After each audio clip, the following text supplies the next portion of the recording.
Hi all, Kate Murray here. So, checking out Lost in Fantaland. This is a roguelike game, and it is on the PS5. It's also on Steam, and it's on Nintendo Switch. I'll have links in the description. Check this game out if you're interested. Lost in Fantaland.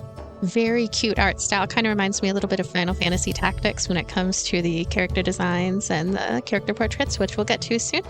I decided to look into the statistics and compendium first because I was curious what these menus are.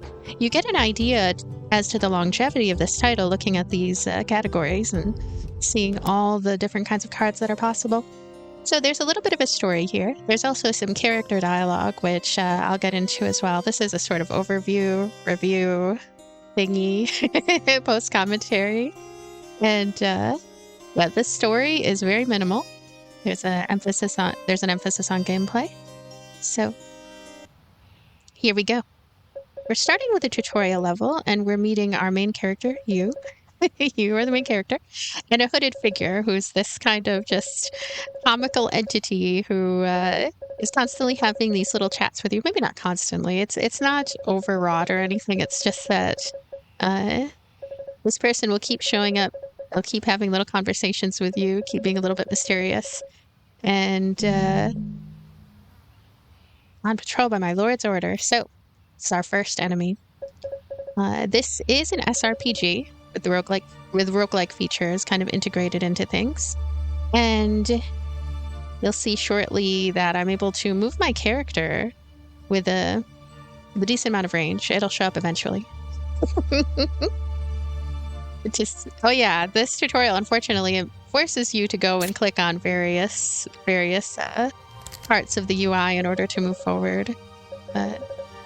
Oh yeah, another thing I will mention though is playing this with a controller, right? Not sure if this game has mouse and keyboard support on Steam. I could put that in the description if I happen to look it up, but the controller support is definitely good. Even though this seems like a game that I would rather use with a mouse and keyboard because of all of the pointing and moving and all that stuff.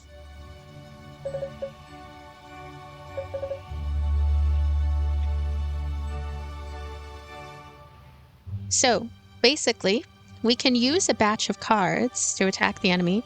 We only have two though, punch and strike. And we have 3 defensive cards on hand. I think I might have used all the defensive cards here. I mean, they kind of force you to in this tutorial. And you have to specifically select your character and then use the defensive cards on them. Now, this is a little bit of a problem that I have with the controls.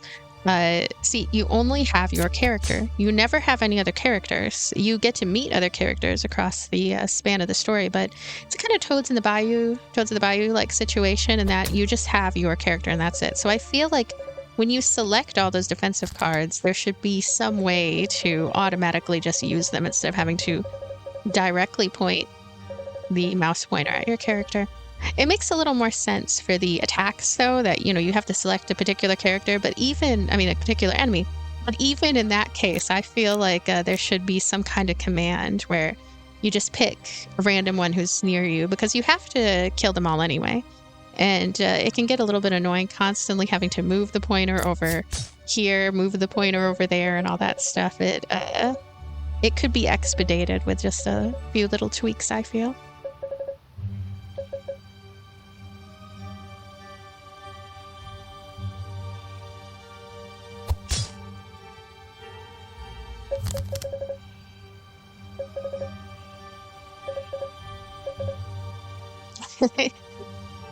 So items are over there. There are 2 apples that we have in stock.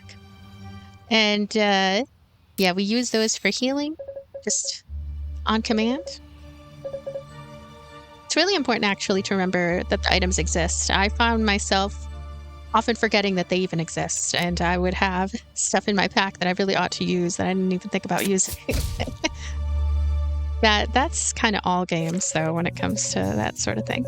So our adventure begins. Check out this map. Basically, we're gonna pick where we want to go. The sense of humor in this game is pretty funny. I'm so awkward with post commentary. I don't know. I kind of want to get better at it though, because sometimes I just feel like playing and kind commentating later. Oh yeah, easy and normal mode. So I opted for normal mode. In hindsight though, I mean, easy mode, I kind of would want to try that. So yeah, random event give us 55 coins that we can use at a shop in the future.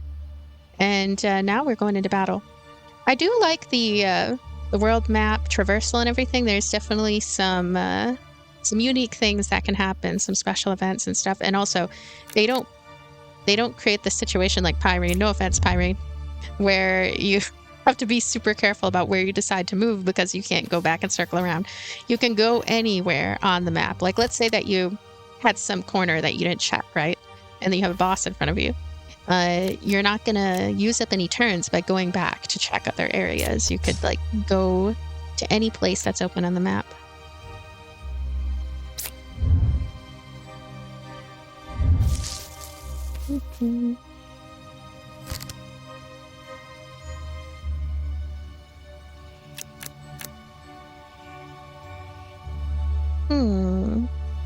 I can see how much damage. I'm doing 14 damage to that enemy. If I was able to do 18, I would have turned around and I think I would have preferred to take down that goblin, but not quite 18. Not too much luck with my spread of attacks either, but at least I can defend somewhat.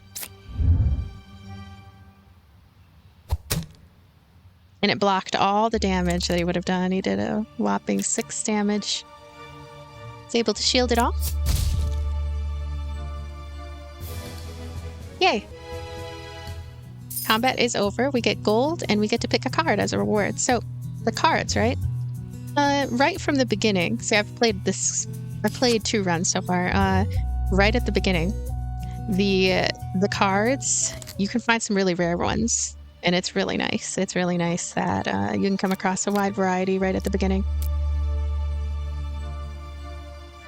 My next goal in my next run would be to try to get as many sustained strike cards as possible. I'm going through it really fast here, but the sustained strike cards will kind of stack and do added damage when you have more of them. Oh, he poisoned me. So you see how I'm being cornered by these 2 enemies, right? They are both able to attack. There are some other areas on the map you can probably see where if I had happened to start there, maybe I would have been able to be attacked only by 1 at a time. Have a little bit of added cover. I think that's what I was trying to do here with that move by the tree, but... Oh.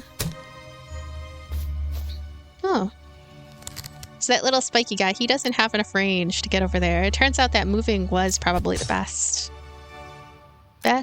move at that juncture.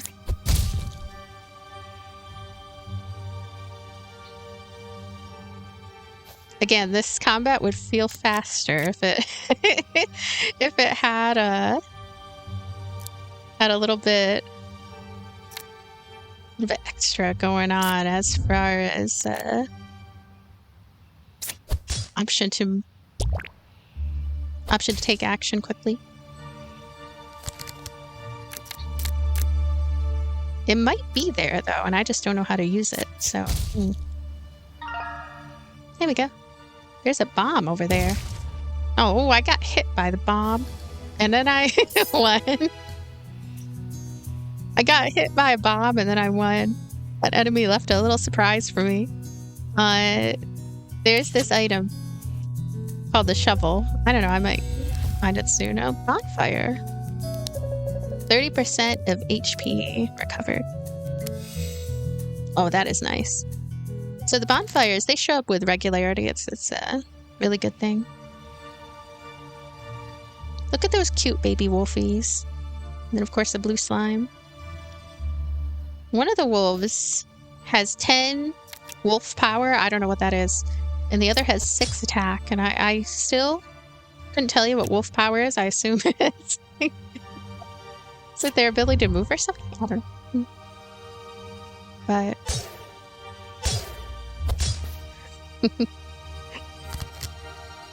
It's funny how the enemies will happen to step onto tracks and stuff. So at this juncture, I was like, wanted to see the various options and stuff. Oh yeah, okay, I remember now. I wanted to see if there was a way to move the camera in closer. So here's the thing, right? This is the PS5 version. It's great. It works fine. I'm able to see all the text, everything. Everything is nice, but it does feel a little pulled back. It feels a little pulled out. And so all the elements are a little bit smaller than I would like, just a little bit. And so I was wondering if there was a way to do that, but there doesn't appear to be. And I got used to the kind of smaller UI elements pretty quickly anyways. Oh, that wolf. Unfortunately, I'm on the side of humans today. I can't help that wolf. Want to, can't. Oh gosh. Now I'm all wet. That's actually really interesting. The whole terrain changing because you kill a particular enemy in a particular way in a certain location. There are definitely some novel concepts here so far as terrain and all that stuff. It's just things feel a little bit more sluggish than I would like.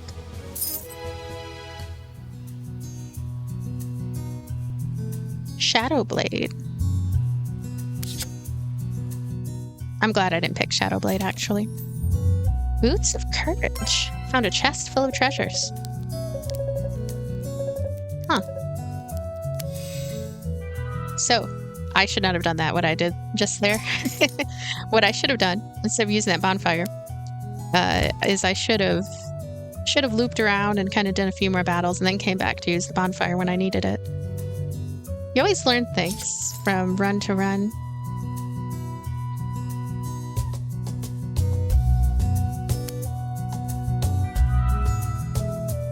Spend 45 gold to delete a card. I guess it makes the most sense to delete the armor cards because best defense is a good offense, I guess. Too many enemies. Well, yeah, the way that ambush works, it's actually kind of okay. The enemies don't just come and bombard you and you don't get immediate damage. Rather, you have an opportunity to kind of pull back a little bit. That's what I'm doing right here, I guess. Pulling back. And unfortunately, there is a long-range attacker who's going to be able to... Yeah.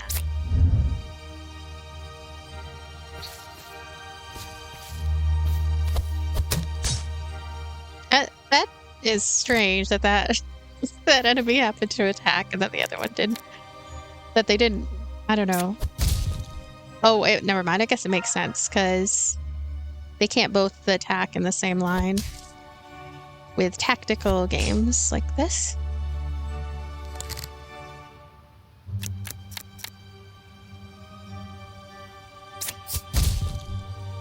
That was a nice offensive attack there. See, if that enemy there happened to have a shove potential, they could shove me into the trap there. There's some other battles where something like that happened.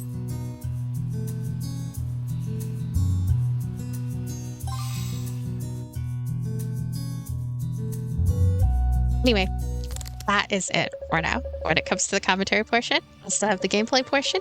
Do check out towards the end when I face the boss. The boss is diabolical. I wasn't able to beat him. I don't think that I had a good enough spread of things. This is definitely a game where you play over and over. You have better luck sometimes, and then you're able to clear it and move on to the next chapter and whatnot. Anyway, I really like overall the entire gameplay loop. The art style is cute and nice. Everything works quite well. I always wish for more speed, but then again, I really like speedy games, I guess. As a tactical game, this has a lot going for it with all the terrain, the effects and stuff like that, the traps. You can also lay your own traps down on the ground, which is pretty interesting.